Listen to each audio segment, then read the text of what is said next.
The Victorian High Country. Almost 1 million hectares of mountain ranges rolling into the distance and crystal clear rivers cutting through the valleys below. It's a place where nature truly makes you feel small. Thousands of four-wheel drive tracks that climb into the skies and cut through rocky creeks link secluded campsites to stunning ridgeline views. It truly is one of the greatest four-wheel drive and camping destinations in the world.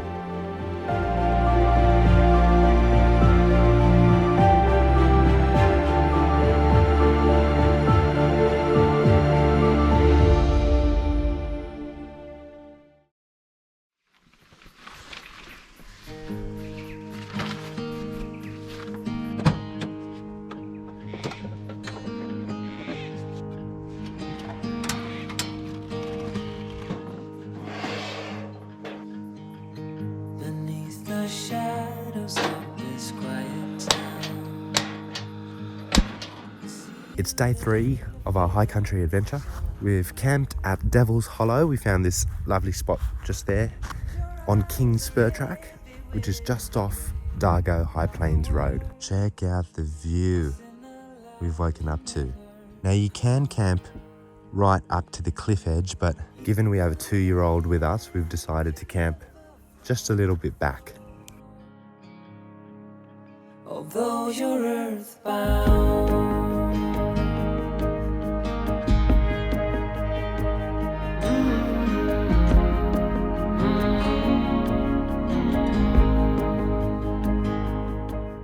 On the way to Blue Rag Range Track.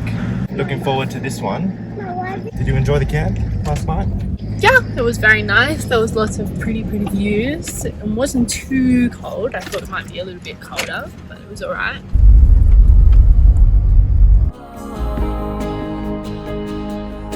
even if you've never flown before, you can take a chance and try it once more. Don't let your worries weigh you down, down. You can still take flight, although you're earthbound. There's a queue at the start of Blue Rag.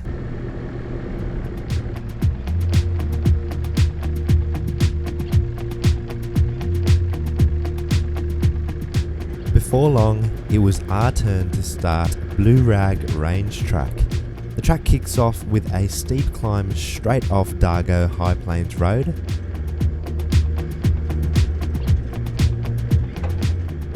It's hard to tell on camera here, but those wombat holes to the left were seriously deep, and it was probably an early warning sign of the track conditions ahead.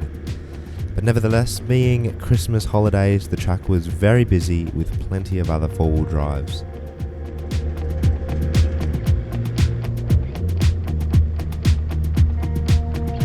That's where we're going.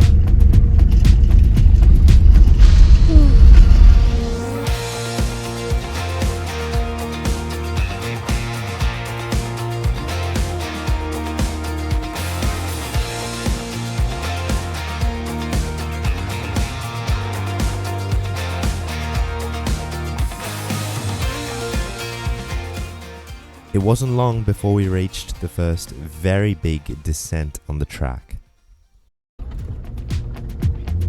Hey mate.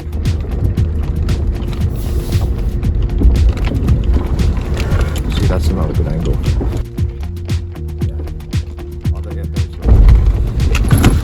Oh, my drone. My drone is in there. Have you got it?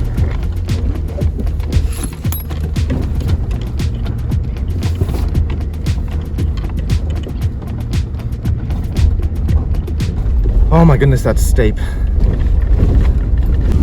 We're stopped on a hill to let the transmission cool down. Just came down that first section of Blue Rag. What a track. I didn't film much of the next section, but after that initial descent came a steep and badly eroded climb. Deep wombat holes had us cross-axled in places, and line choice became critical. It's not what we expected, which was a moderate track suitable for stock four-wheel drives, and that clearly wasn't the case. The camera does not do this justice. The drop on the left here is massive. One mistake and you're rolling hundreds of meters into the valley below. It's definitely not a track for anyone scared of heights.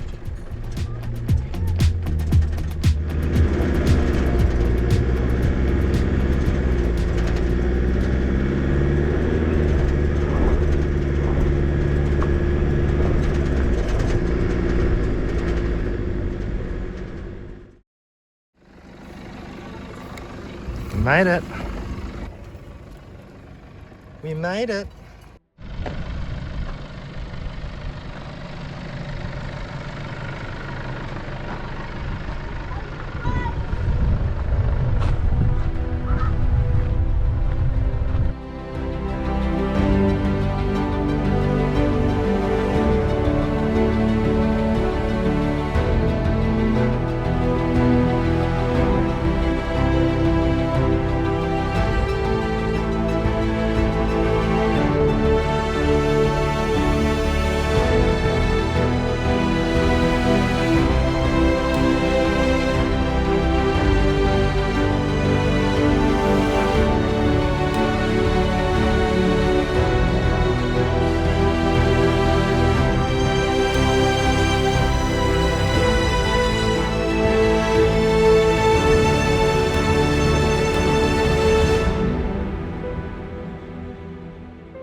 Here come the crowds. You want two lower boxes? They're not all up. That's the problem. Blue Rag Range Track is one way in, one way out, and we could see a large group coming up the final hill. So it was back the way we came. The only problem is going down always feels worse than going up.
Lunch in Dargo.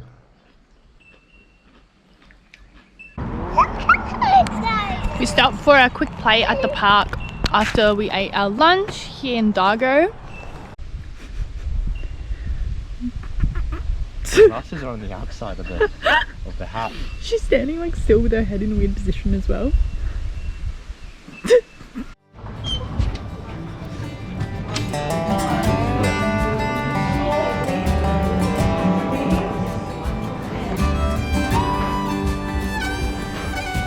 Found the toys.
What a massive day that was. So I'll show you what we did. So we started the day at Devil's Hollow and then packed up camp and took Dargo High Plains Road to the start of Blue Rag Range track.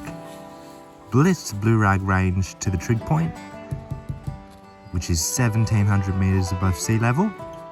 Then retraced the track back to Dargo High Plains Road.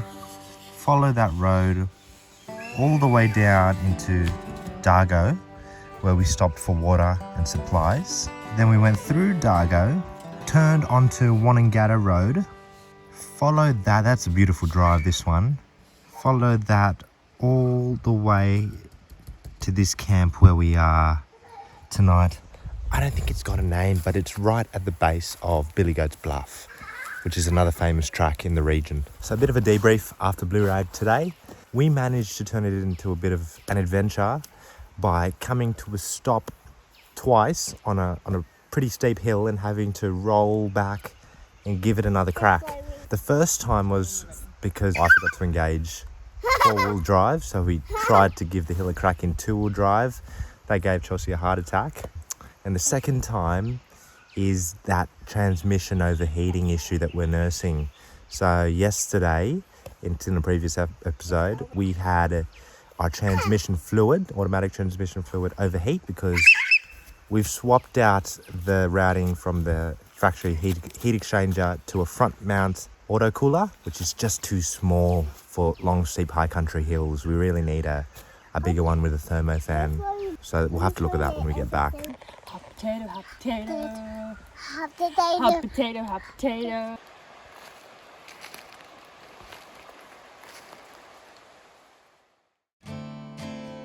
Right, good morning. We woke up here at camp. Where?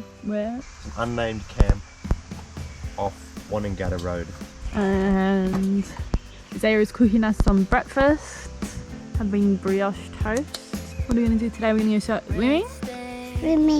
Swimming! It's very nice weather out here in the sun. You got your fancy juice. Jack and Rose. Like Jack- Titanic. Jack and Rose. I'm sure that will go down a treat. It's been a massive last few days on the road. I think we've all earned ourselves a bit of a rest. So I think we'll stay in this spot for a couple nights. We've got ourselves this really private, no one else around, little opening, clearing. The river's just down there, beautiful. I think it's the Wonnangatta River. And we'll be swimming for a lot of today.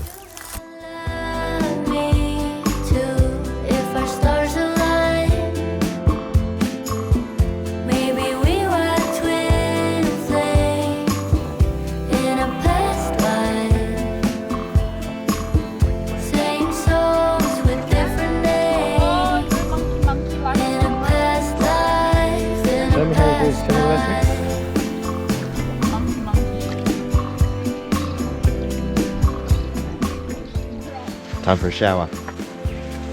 Heartbreak, keeping in time with the beat of that old refrain. Sideways, like I knew you before. I can't shake the feeling of losing something that we just found. One in a million, once in a lifetime, only a moment, that's all we got. Maybe we were twin flames in a past life, same souls with different names. In a past life, in a past life, in a past life, in a past life.